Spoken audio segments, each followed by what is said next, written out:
Good morning, everyone. If you're online, you missed a little preview session that the people in the room got here as we were setting up the PowerPoint. But we are so honored to have one of our esteemed church members who wrote one of our modern updates of the Lord's Prayer. If you've seen in the bulletin, I think we prayed it last week under Sean Luebbers.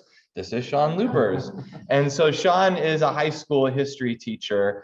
And when we hear him talk about the way he presents material to his class and the way he's able to engage on really important topics that impact us as modern people of history, it is phenomenal. And so Sean is on our board of adult education and agreed to teach this class on a subject that he thinks a lot about in his classroom, which is American imperialism.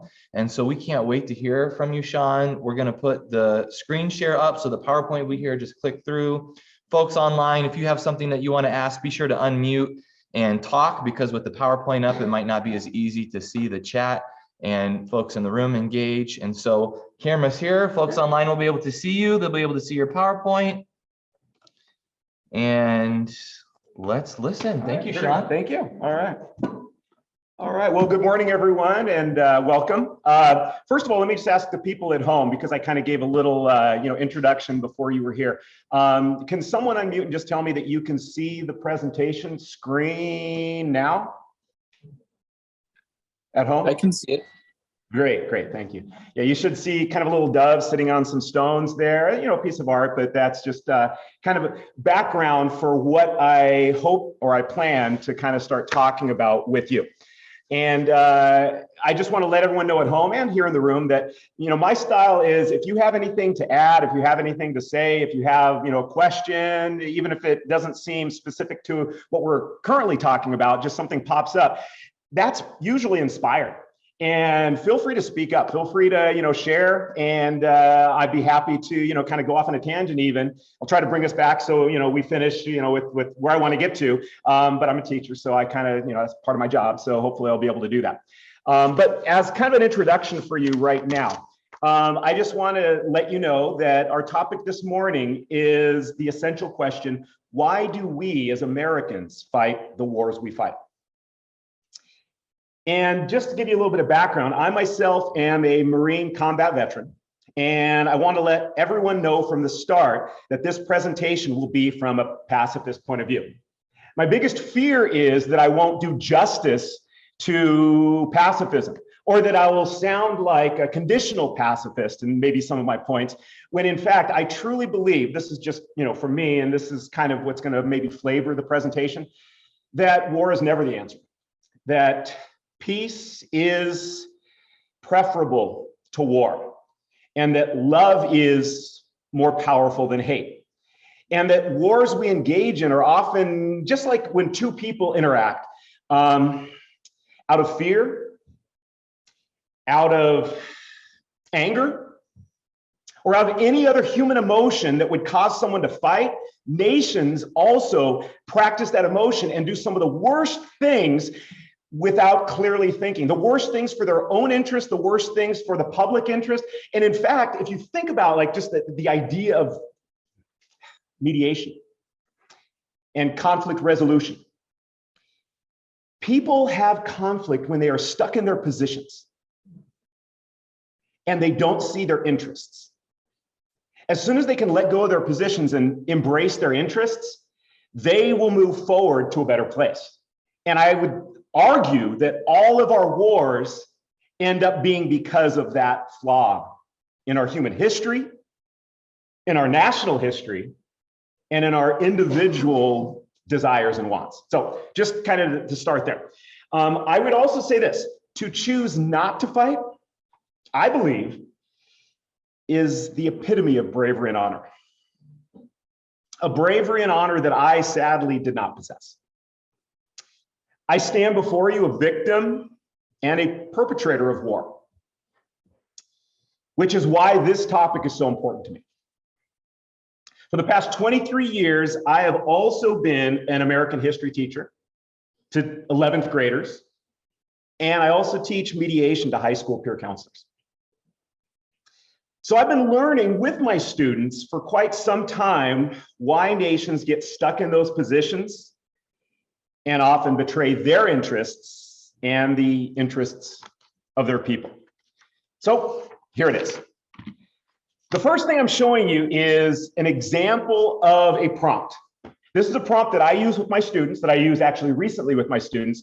It's a standard AP US history type prompt. It's not an actual US history prompt. They have never asked this because really it's too broad. I use this, my AP US history exam was last Friday. So I use this before the exam as kind of an overview of our history. It's kind of a way to look at everything that we had studied all year and to kind of grapple with it. And then I had them write an essay about this. So this is their prompt that we engage to understand our history through. And I will tell you this, there are two, in my opinion, and I've heard historians say this, there are two natural timelines in American history. The first one is our presidents. It's really easy to follow the progression of our presidents and see our history unfold, see the political agendas, see the economic agendas, see the changes in our society and in our technology and in our culture shift due to that natural timeline. The second is a very tragic timeline, and it's the timeline of our wars. And if you spend any time outside of the United States, you come to realize pretty quickly from an outsider's view how aggressive we are. And maybe that's too light of a word, you could insert your own, adjective there, but the reality of who we as Americans are is closely tied to wars. We celebrate it. Our Star-Spangled Banner celebrates it before every baseball game. And in that way, it shapes us. Kind of that frog in the kettle analogy, that if you put a frog in a warm kettle, it won't jump out. And if you slowly turn up the heat, eventually it's boiling. Doesn't even know it. And we live in that type of militaristic society. And so some of the things that I go over today might be almost like having cold water splashed in our faces. And that's a good thing because it wakes us up sometimes to have that. Now, in this, evaluating the extent to which our participation in war, in the 1775, I use that because, well, as a Marine, we studied the beginning of the Marine Corps, which is 1775. So we had to have a military before we fight the war, before we issue our declaration of war, which is the Declaration of Independence. And so 1775 is really where, if we're talking about wars, where it all starts. And then 2021, I only put that date because that's the end of the war in Afghanistan. And I think that's very telling in that kind of bookended approach to our wars. And then the essential question for them is what I hope we'll embrace today is, why do we as Americans fight wars? A simpler way to put that is, do we fight because we want to, or do we fight because we need to? And again, I'm just going to tell you right now, I would argue that we never need to. I will argue, and this might sound conditional, that there are maybe two wars that we needed to, but we didn't fight for the reason we needed to. We fought because we wanted to. And you can maybe anticipate as I go through this and maybe guess which those two wars are. And this is just my opinion. I mean, and I kind of say that in a way that we really didn't need to on any setting. And I hopefully I'll do justice to, in this presentation, what the other options would be. Now, this presentation might sound naive to people who believe, I watched Henry Kissinger this morning on CBS, and he's 100 and brilliant mind. But if you understand Henry Kissinger's perspective and agenda and purpose in his diplomacy, it was using war. And people like Kissinger would call me, I would anticipate if we had a conversation, naive.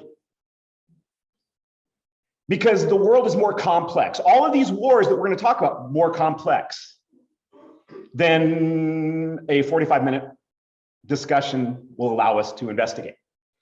But, and I don't claim that we're going to go into all the reasons behind each one of the wars I'm going to talk about, but if you really think about it, that naive approach and that criticism of being naive and believing that maybe something is preferable to war, like peace, that same criticism of me being naive is the same criticism that a lot of really smart people say to people who believe in a higher being. You're naive. And I do believe in God.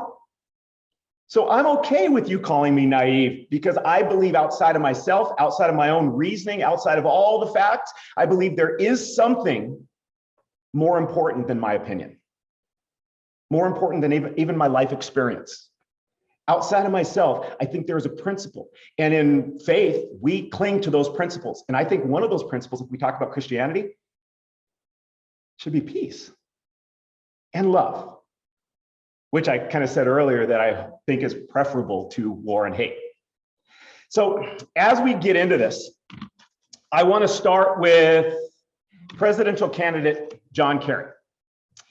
And John Kerry, in his 2004 announcement or acceptance, or just in his embracing of wanting to be the next president of the United States, said these words: "As president, I'll bring back this nation's time-honored tradition that we never go to war because we want to, but because we have to."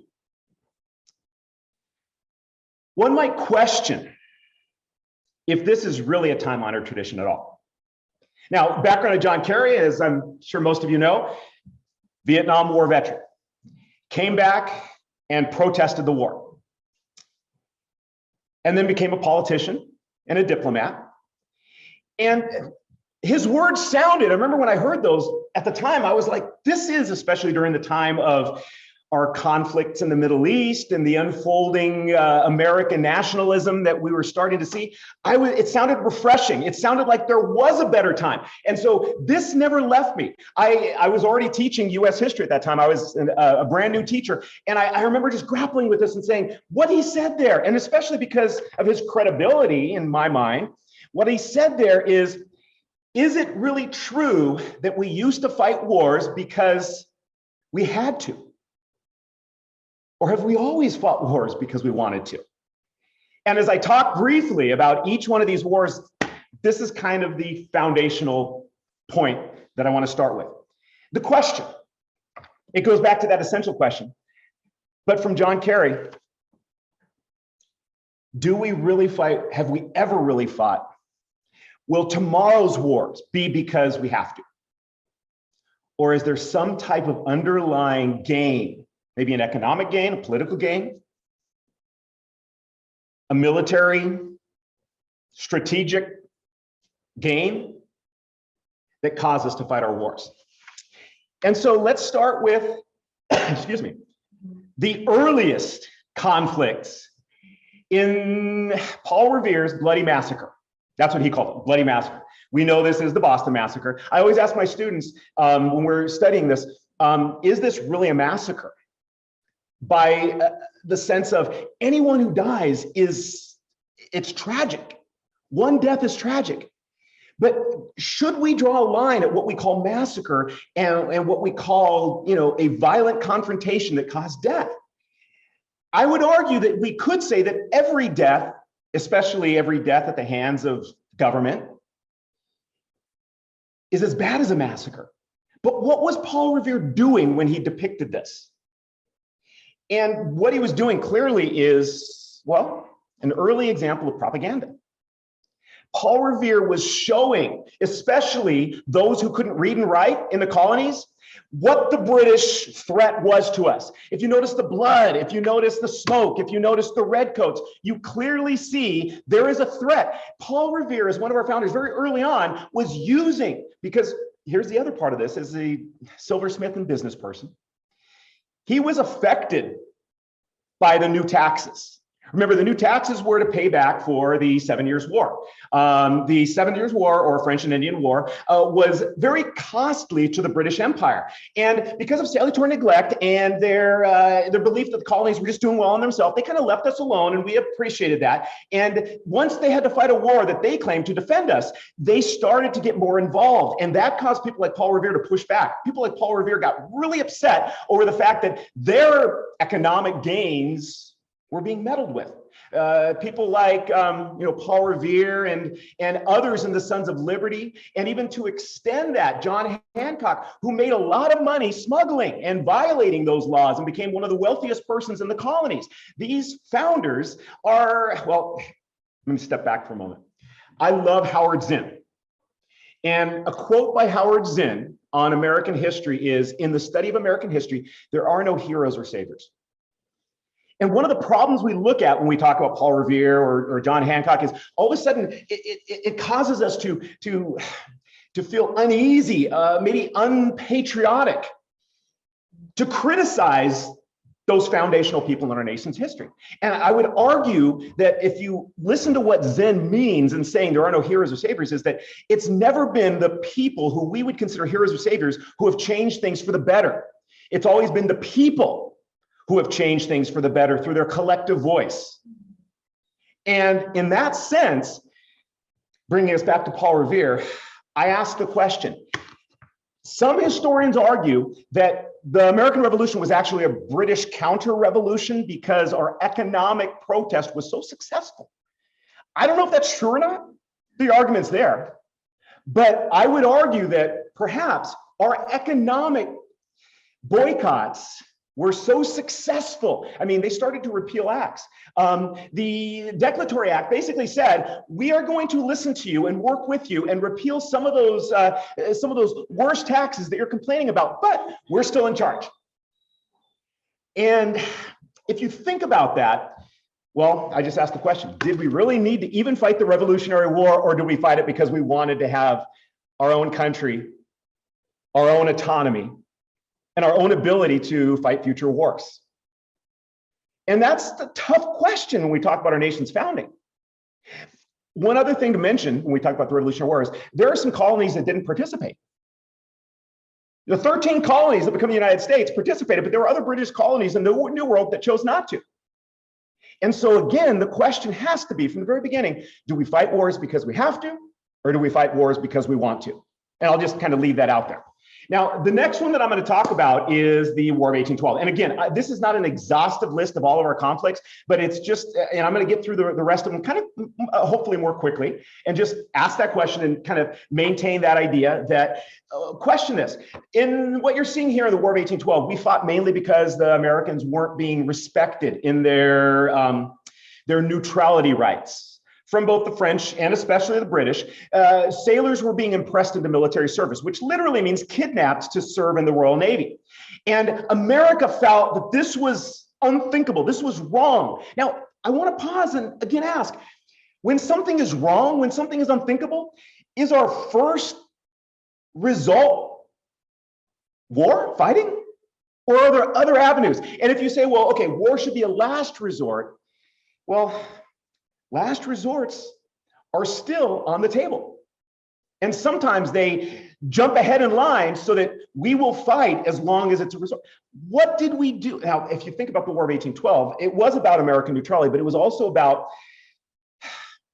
James Madison making a deal that he would declare war if he got the support from the frontier that was getting attacked by other European agents that were manipulating the Indian population as well as the rights of their property and their borders.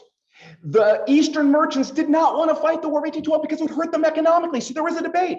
Madison gets the support he needed for the presidential election and declares war in 1812.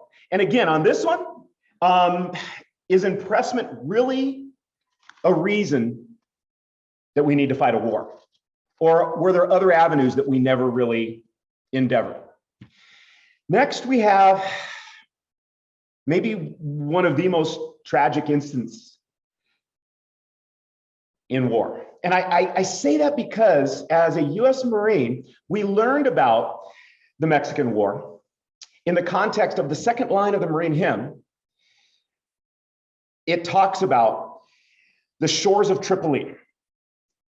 And that's the North African Barbary pirates that we were, fighting against to protect our economic interests. But in the very first line of the Marine hymn, there's something even more striking that is often unknown. It's from the Halls of Montezuma. Halls of Montezuma. I learned this actually after I started teaching from a historian that did some in-depth research about this. And he talked about the reality of the Mexican War and the halls of Montezuma and the citadel there and the American attack. And I learned it from the Marines, and I had to kind of learn it differently. What in the Marines we're taught is the blood stripe on our dress blues when we become an NCO references the blood that ran downhill from the halls of Montezuma, blood of the enemy and the Marines. And it was the bravery that we fought for. What I later learned was that attack by the Marines was on a cadet training facility. And all of the adults and older cadets were off fighting the war. And so technically those defending those halls were middle school to younger high school age kids. This becomes real when you think about this mural, which is on the heroic cadets. 6 Mexican military cadets who were killed in the defense of Mexico City during the Battle of Chapultepec leapt to their deaths, wrapping themselves in the Mexican flag rather than be taken captive or slaughtered by the American Marines. That's a part of our history that we often don't know about as a Marine. But it's also an important truth to kind of think about. Did we fight the Mexican War, which was really about manifest destiny? It was really about the concept of stewardship. The concept of stewardship is biblical, but the concept of stewardship had politically been manipulated by that time to kind of entertain the idea that if you're a good steward, and if you remember, the story of the talents, the good steward expanded the talent that they were given. They invested it. The bad stewards both squandered it and buried it. Now, that's a great biblical principle. But the way it was used politically through manifest destiny was that, okay, Mexico's not using their land well, nor were the First Nations using their land very well. And so if we fight against them, we're doing God's will. We're doing God's work. They're bad stewards. Bad stewards bury that. What's Mexico doing with all of that land on the West Coast? And with the land hunger of manifest destiny, obvious outcome from sea to shining sea, that really became a driving force that we couldn't let go of, and we fought a war for it. And then the reality of the boy heroes that were killed by US Marines. Next, we look at the attack on Fort Sumter and the Civil War. Now, this is the first of 2 wars that I would say, and it sounds like conditional pacifism. Maybe it is, but this is a war that maybe we should have fought. But we should have fought it to end slavery. If there's ever a war that we should have fought, but we didn't fight it to end slavery. The easy question was the Civil War about slavery? And it was, definitely. It was about the Republican Party platform in 1850 saying that the slave states should not extend into the territories, and the Republicans stood against that. And it was about the Southern Democrats saying that it's about property rights. The property would be the right to own people. And so it was 100% about slavery. But here's the thing. Lincoln fought this to preserve the Union. The South fought it for property rights. And it wasn't fought to end slavery. The abolitionists at the time thought maybe we should, if ever, use military force to end slavery. And there were, gradual abolitionists and immediate abolitionists who grappled with what would be done to those enslaved. How would they be treated? What would happen? Even Lincoln's doctrine during the war and his announcement of Emancipation Proclamation was done for political reasons. He freed enslaved persons only in the South, states that were in rebellion that he technically, by their point of view, wasn't the president of, for political reasons, to keep Europe out of getting involved in supporting the South because they weren't going to support enslavement. It was a brilliant move politically, but it was a dehumanizing move because there were, and he made that announcement, still enslaved persons in Washington, D.C., who he didn't set free until a short time later in a separate, kind of almost secret signing. And so again, the question is, even the Civil War, which I would say we still shouldn't have fought it. because we didn't fight it for the right reasons. And there were other avenues, I believe, in even ending enslavement without war. It should have been taken much earlier, maybe as early as 1619, who knows? But that's again the question. Is it because we can or because we must? We also get to the Spanish-American War. Here you see the explosion at the USS Maine in Havana Harbor. Understand that Spain was a global power by this time, still a global power. America had put warships, notably the USS Maine in Havana Harbor, to protect our interests. What are our interests? Our economic interests in Cuba. And Spain and the Cubans were having some problems over the rule of the Spanish. Because it's that half of the world, and the Monroe Doctrine says that Europe should stay out of our affairs, and if there's any independence movements, we're going to back those. And so we saw it as our interest to be there. However, this shows really the strength of the media. Spain, USS Maine explodes.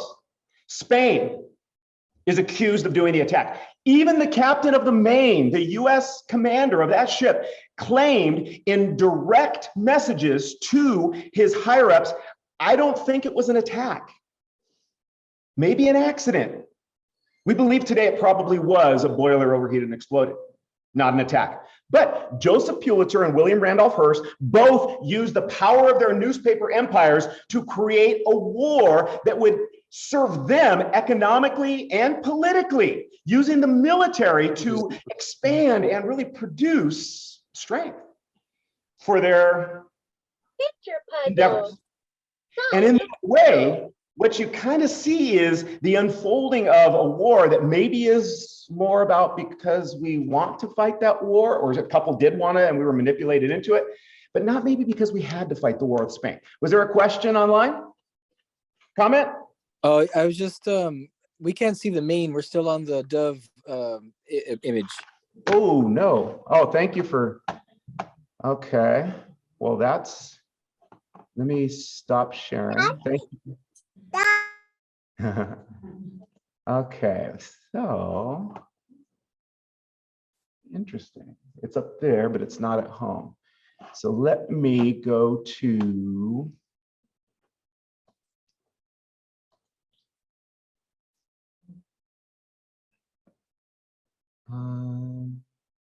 stop share. And hi, everyone. And then I'm going to try sharing again.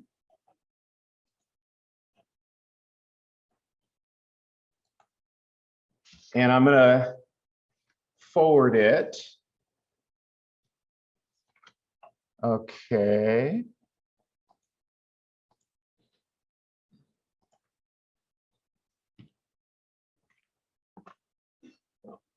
And let me see if, let me try that again because it didn't seem to work. Okay, so I'm going to share my screen and I'm going to start that. Okay, can you see it now? Oh, can you see a different screen now? Can you see the war where it says, Sorry, yes, I can see it now. okay, great. Okay, well, sorry that you missed out on that, on the earlier ones. Let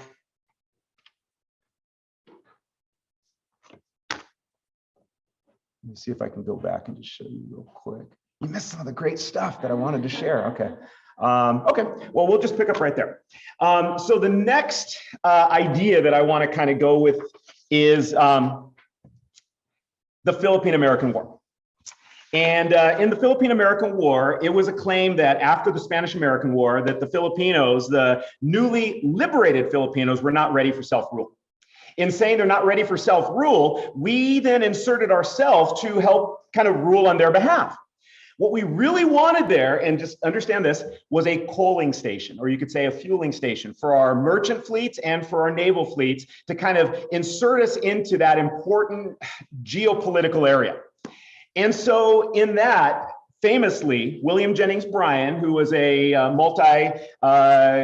time candidate for US president, did say this in criticism of our war in the Philippines. He said, "We dare not," because others were saying we have to get them ready to rule themselves. If we control them, eventually they'll be ready to rule themselves. We just have to tutor them. We have to show them what democracy and democratic rule is. Well, here's what William Jennings Bryan said. He said, "We dare not educate the Filipinos lest they read our Declaration of Independence and mock us for our inconsistency."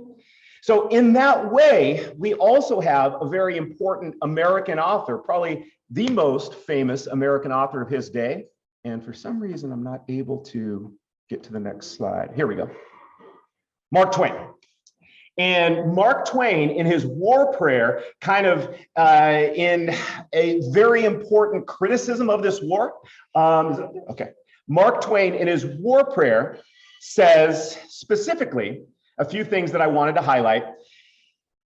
"Help us to tear their soldiers to bloody shreds with our shells. Help us to cover their smiling fields with the pale forms of their patriot dead." Now, what he's doing here is, in an ironic way, criticizing a lot of the pastors at that time who had been with their congregations praying for war. Praying for the troops is often a shield to pray for our justification and success. It's a nationalistic prayer rather than a patriotic prayer. And I want to just pause here for a second and say, there's a real difference between nationalism and patriotism, in my opinion. Nationalism is blindly loving, or thinking you're loving, but blindly following your country so much that you blind yourself to the problems that it's creating. It's kind of like being for your team. Now, I'm a Dodger fan, and there's nothing wrong with if the Dodgers are, not doing well, still cheering for them. But that's baseball. A patriot loves their country so much that they hate it when it's not doing things well, and they want to change it for the better. I mean, I think even a baseball fan should maybe embrace that and challenge, or some of the decisions being made. I think that's okay, but especially for our nation, if it's not doing things well. And that's kind of what Mark Twain is doing. He's seeing pastors that are praying for war as if God's going to take a side, and the killing of innocent human beings. And by the way, the war we fought in the Philippines was horrendous on both sides. The atrocities that were committed, the torture, the realities of war. And I'll also say this to kind of back up a little bit and talk about pacifism. As someone who's been in combat, no human being should have to be there. And it's not because we shouldn't argue against that because we're afraid for our own safety, but more so, most of the people that I've talked to who have a pacifistic approach to that, it's because we shouldn't be asked to do the things to accomplish the mission that we would have to do in fighting wars. And so what Mark Twain is pointing out is, as a nation, we are praying for those things. He goes on to say, "Help us to wring the hearts of their unoffending widows with unavailing grief." And then imploring thee for the refuge, saying they're going to beg you, God, just to let them die, but deny them that. That's some serious hatred in fighting wars. And then he finishes in the spirit of love, in an ironic twist of how we pray our prayers sometimes to win wars. And then we look at the First World War, the Great War. Real quick, I'm just going to mention that our president, Woodrow Wilson at the time, said, "We're making the world safe for democracy." We went into this war in 1917, even though it began in 1914, because we were wanting to be neutral. We were wanting to be isolated. And when we went to war for a specific reason, according to Wilson, to make the world safe for democracy, even though we were defending a lot of kingdoms and fighting this war. And again, I'm going to ask the question, did we fight this war because we wanted to or because we had to? But I want to enter into the narrative here that the Nye Committee report at the time did investigate why we entered the war on the side that we entered the war. And it was due to, we entered the war on the side of the countries that owed us more money. We entered the war on the side we wanted to win so we'd get paid back. That brings us to kind of an aside again, and I love Bob Dylan. Like Mark Twain, he also had a critical approach to our wars. In his song, God on our side. He talks about being taught that the land that he lives in has God on its side. The heroes, I already mentioned what Zen said about heroes and saviors, the heroes with guns in their hands and God on their side.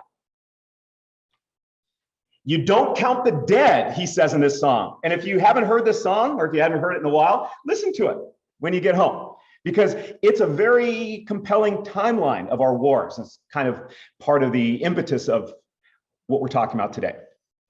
Kind of what drives me to want to understand more about why we fight the wars we fight. He also says we never ask questions when God's on your side.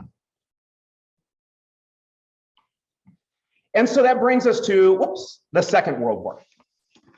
In the Second World War, after a surprise attack by the Japanese military on Pearl Harbor, we started by directing most of our attention to Europe. It followed this path of war from a plan that had been constructed a decade earlier. We knew, even though we entered this war late too, we knew what we were going to do when we did it. And we did not. Now, here's again a side. If there is a war that we need to fight, possibly it's this one, because of the Holocaust. However, we did not attempt to liberate the well-documented death camps.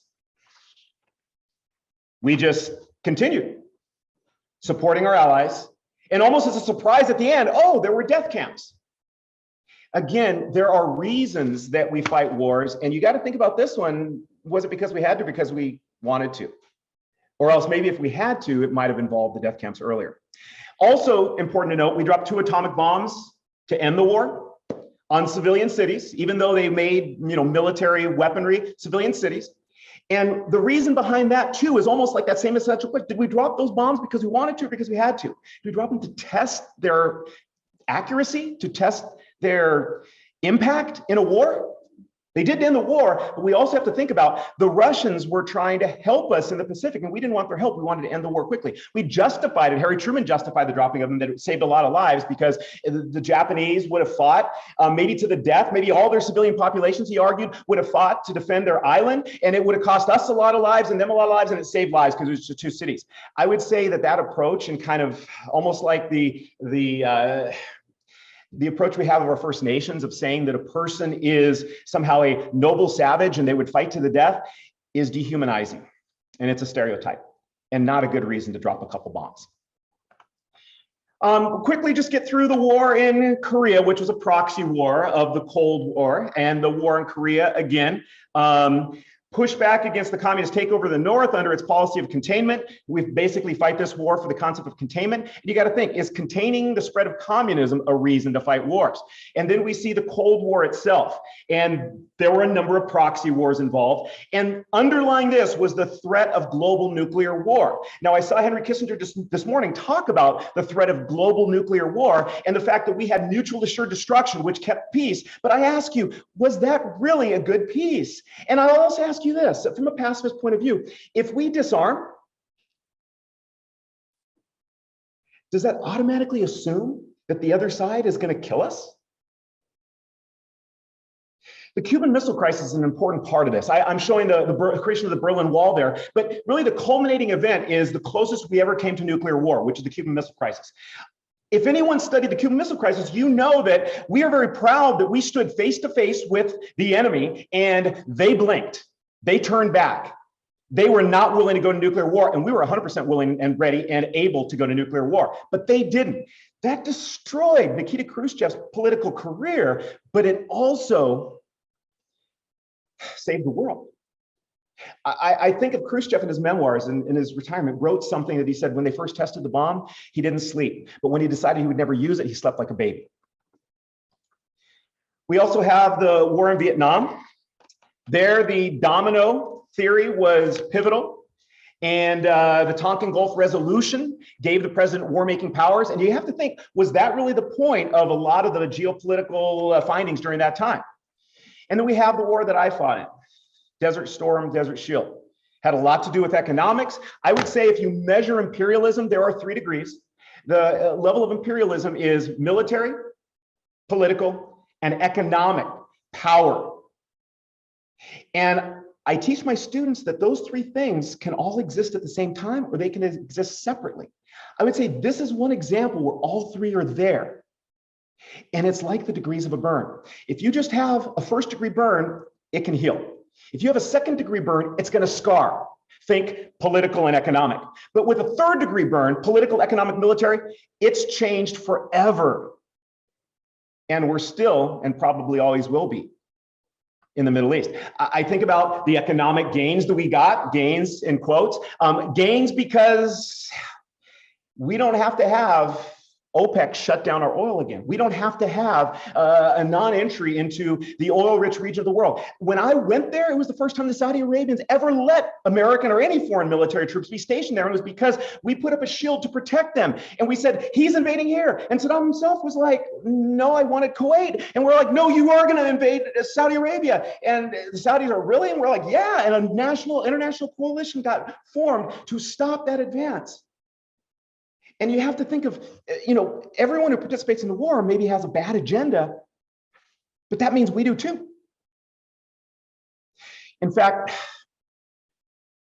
Erica Chenoweth, who is the director of Harvard's Nonviolence Lab, says that throughout the 20th century, nonviolent resistance was twice as likely to succeed. And we have to think, is the first approach war? Or can there be other approaches? Especially, she has the data, twice as likely to succeed. Finally, we look at our war on terror, which is a war on an idea. You could also think of the symbolism of the attack. Our economic, our political, and our military centers were targeted. And we responded in kind. And we continue to. Afghanistan, to unseat the Taliban, but America in 2021 allowed the Taliban to retain control. There's always a question that gets us stuck in war. Well, will all the deaths be for nothing? That's not a good reason to fight wars. And so, when we think about imperialism, when a stronger country dominates a weaker people economically, politically, and or militarily, I just leave you with this idea. It's like those degrees of a burn that I mentioned. First degree, we just put money in. Once we leave early, it might heal that place, those people. Second degree, two factors here, money, political, it's going to leave a scar. Third degree, permanence, permanent change. And I leave you with these data. 2014 numbers, 10 years after John Kerry said what he said, America spends more than the next 8 most powerful nations in the world combined. 6 of them are allies of ours. And we have to question, why do we fight the wars we fight?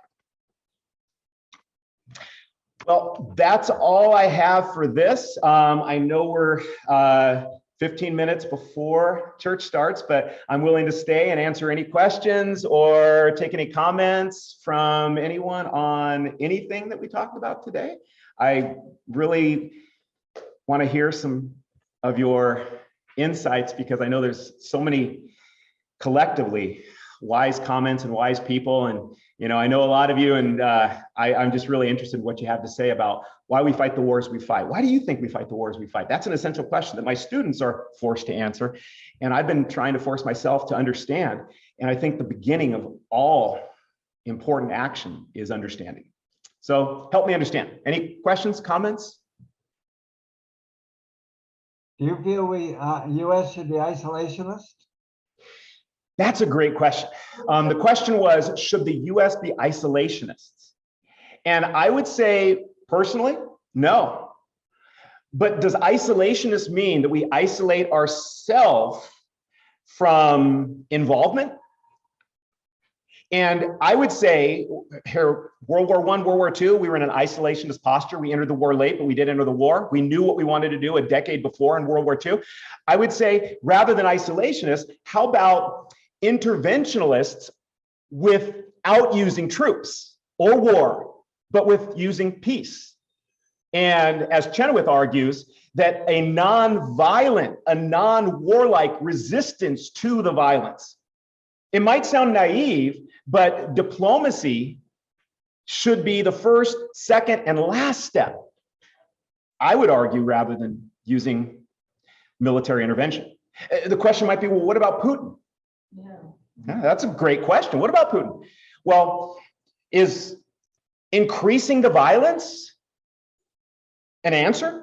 Because if we say, well, okay, eventually we're going to have to get involved, or we're going to send more tools of violence, does that encourage the level of violence? Here's the thing about, I don't have the answers to that situation, but maybe there are other questions we can ask rather than the one question we all want to ask is, meet violence with violence.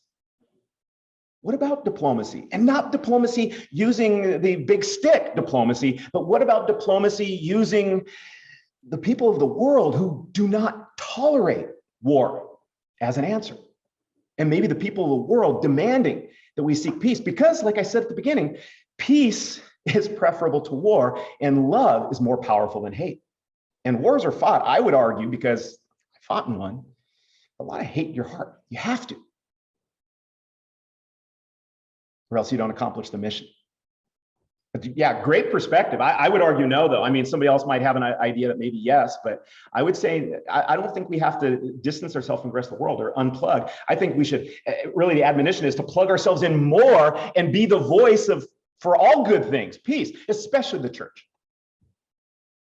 Yeah? Question in the chat. Okay, there's a question in the chat. Thank you for that. There's probably a lot of questions there because I haven't checked the chat at all. Okay, people think that the British set fire to DC without realizing it was actually, okay, yeah, it was a made in Canada that set fire to the White House, but that wasn't the impetus of, the conflict. We don't see them, okay, that was before when we had the technological issue, okay. The US should be isolationist, okay, we addressed that. Isn't the, okay, also imperialist? Yes, so what I would argue is a lot of our government's actions can be imperialist. And here's the real thing.